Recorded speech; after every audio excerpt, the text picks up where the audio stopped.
Hello dear students, polity के इस lecture में आपका स्वागत है। एक्ट 1773 की आप लोगों से रिक्वेस्ट है, प्लीज वीडियो पूरा देखिए। आपकी परीक्षा में प्रश्न यहीं से मिलेंगे, ठीक है? इसलिए वीडियो पूरा देखिए। और जो ऑलरेडी बहुत तेज हैं, जिन्हें बहुत आता है, वो प्लीज अपना रिजल्ट कमेंट सेक्शन में शेयर करें। चलिए, भारत में एक सुनिश्चित शासन प्रणाली को आरंभ करने वाला अधिनियम था रेगुलेटिंग एक्ट 1773। रेगुलेटिंग एक्ट किस वर्ष लागू हुआ था? यह लागू हुआ था 1774 में। बंगाल प्रेसिडेंसी के प्रशासन हेतु एक गवर्नर जनरल की नियुक्ति किस अधिनियम के तहत की गई थी?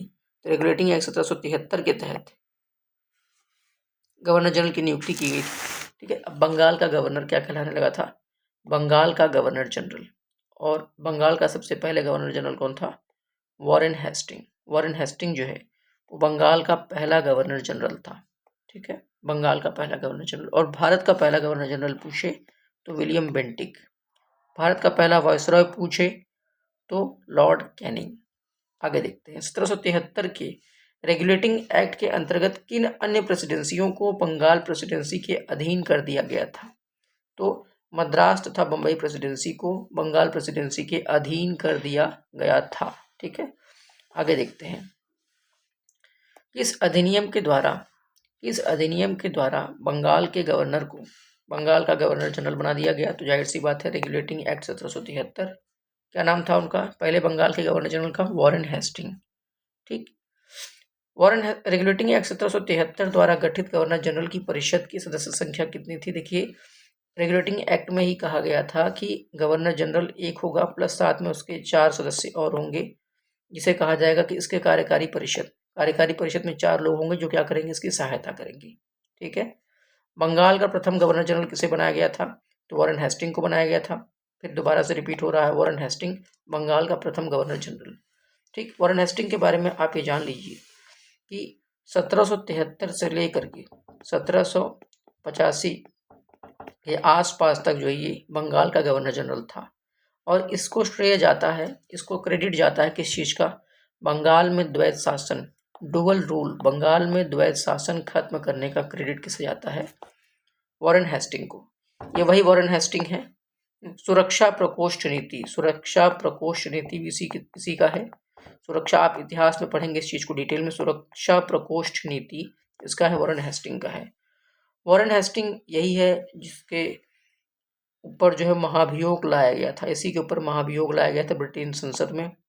वॉरेन हेस्टिंग जो है, इसी ने बंगाल में द्वैत शासन का अंत किया। अच्छा, इसने द्वैत शासन का अंत किया बंगाल में, तो बंगाल में द्वैत शासन लाया कौन था? बंगाल में द्वैत शासन लाया था क्लाइव, रॉबर्ट क्लाइव जो है उसने बंगाल में द्वैत शासन का अंत किया था।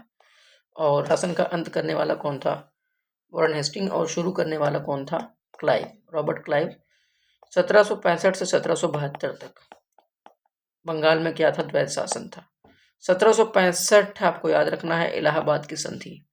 इलाहाबाद की संधि भी 1765 में हुई थी। देखिए, 12 अगस्त और 16 अगस्त 2 दिन संधियां हुई थी। इसको आप इतिहास में डिटेल पढ़ेंगे, खाली आप यहाँ डेट जानिए कि इलाहाबाद की संधि हुई थी। आगे देखते हैं, अधिनियम जिसके अंतर्गत भारत में सर्वप्रथम सर्वोच्च न्यायालय स्थापित किया गया था। सर्वोच्च न्यायालय स्थापित किया गया था रेगुलेटिंग एक्ट 1773 के तहत। एक्ट था 1773 का, लेकिन स्थापना हुई थी सर्वोच्च न्यायालय की 1774 में। इसमें क्या था? कहाँ की थी? कलकत्ता में। इसमें क्या था? इसमें एक मुख्य न्यायाधीश था और अन्य 3 न्यायाधीश थे। जो एक न्यायाधीश था उसका नाम था इम्पे। क्या नाम था? एलिजा इम्पे नाम था इसका जो है।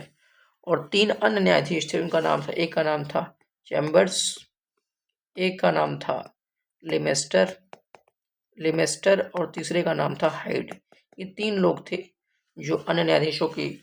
वर्तमान में आप कमेंट सेक्शन में बताइए कि वर्तमान में सुप्रीम कोर्ट में टोटल न्यायाधीशों की संख्या कितनी है, मुख्य न्यायाधीश सहित? 31 है कि 34 है कि 36 है? ये 3 ऑप्शन भी आपके पास है, ठीक है। आगे देखते हैं,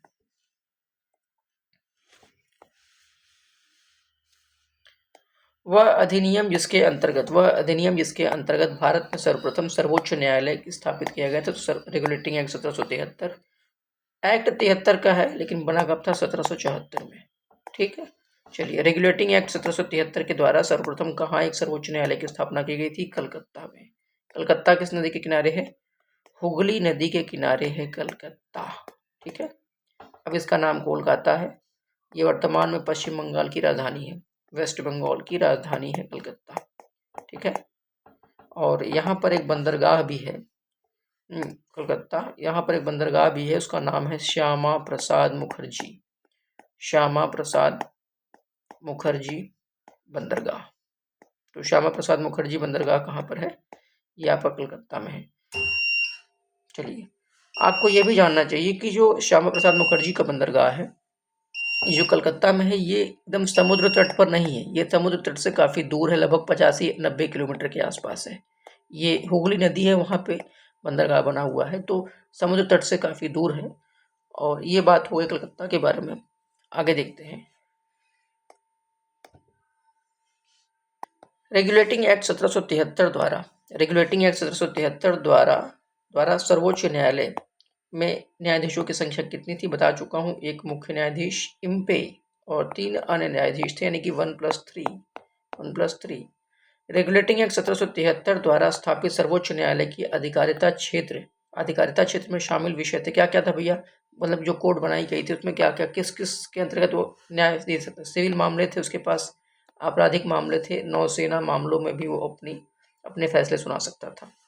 ठीक है, 1773 के रेगुलेटिंग एक्ट द्वारा स्थापित सर्वोच्च न्यायालय के निर्णयों के विरुद्ध अपील हो सकती थी। कहाँ हो सकती थी? प्रीवी काउंसिल में। अगर आपको अपील करनी है, प्रीवी काउंसिल कहाँ बैठती थी भैया? ये लंदन में बैठती थी प्रीवी काउंसिल। ठीक है, तो अगर आपको 1773 के रेगुलेटिंग जो भी सर्वोच्च न्यायालय स्थापित हुई थी इसके द्वारा, अगर आप इसके निर्णय के विरुद्ध अपील करना है तो कहाँ पर? प्रीवी काउंसिल में। ठीक है, आगे देखते हैं। रेगुलेटिंग एक्ट 1773 की त्रुटियों 1773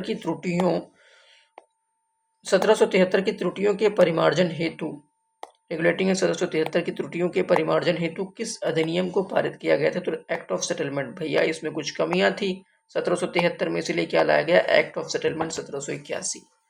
ठीक है, इस अधिनियम के द्वारा ईस्ट इंडिया कंपनी के मामलों को देखने के लिए बोर्ड ऑफ डायरेक्टर्स की स्थापना हुई थी। तो रेगुलेटिंग एक्ट 1773 और आपको ये देखिए थोड़ा सा, इस ईस्ट इंडिया कंपनी के मामलों को देखने के लिए बोर्ड ऑफ डायरेक्टर्स में थे कितने लोग? 24 लोग। निर्देशकों का समूह था ये कंपनी के मामलों को देखने के लिए बोर्ड ऑफ डायरेक्टर्स की स्थापना हुई थी 1773 के एक्ट के द्वारा। इसमें 24 लोग थे।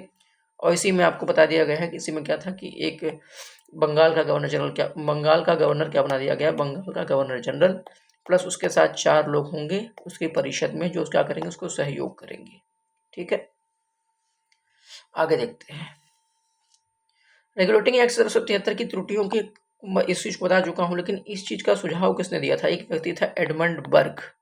एडमंड बर्ग जो है इसी ने सुझाव दिया था। इसी के सुझाव को मानते हुए, एडमंड बर्ग के सुझाव को मानते हुए क्या किया गया? 1773 की त्रुटियों को सुधार किया गया, और सुधार करके एक्ट ऑफ सेटलमेंट 1781 लाया गया। एक्ट ऑफ सेटलमेंट 1781 लाया गया। ठीक है, कुछ सुधार, कुछ कमियां जो थी उसको दूर करने के लिए। ठीक है, इसके बाद 1781 का तो आपको समझ में आ ही गया होगा। 1784 में क्या था? Pitt's India act. पहली बात तो ये पिट कौन है, इसको बताने से पहले मुझे एक चीज़ याद आ रही है कि 1773 का जो रेगुलेटिंग एक्ट आया था, इस वक्त ब्रिटेन का प्रधानमंत्री कौन था? इस वक्त ब्रिटेन का प्रधानमंत्री था लॉर्ड नॉर्थ जो है, ये ब्रिटेन का प्रधानमंत्री था। उसी प्रकार से 1784 में जब पिट्स इंडिया एक्ट आया था, इस वक्त ब्रिटेन का प्रधानमंत्री कौन था? विलियम पिट। ये भैया जो विलियम पिट है, इसी ने रॉबर्ट क्लाइव को कहा था कि ये तो भैया स्वर्ग से उत्पन्न सेना नायक है। स्वर्ग से उत्पन्न सेना नायक, जी हाँ, स्वर्ग से उत्पन्न सेना नायक। ठीक है ना, ये किसने कहा था? रॉबर्ट क्लाइव को तो विलियम पिट ने कहा था। ठीक है, अब आगे देखते हैं। थोड़ा सा इसे जानने के पहले, विलियम पिट्स इंडिया एक्ट 1784 जानने के पहले हम लोग डिटेल में 1781 वाला भी जान लेते हैं कि आखिर इसमें हुआ क्या था।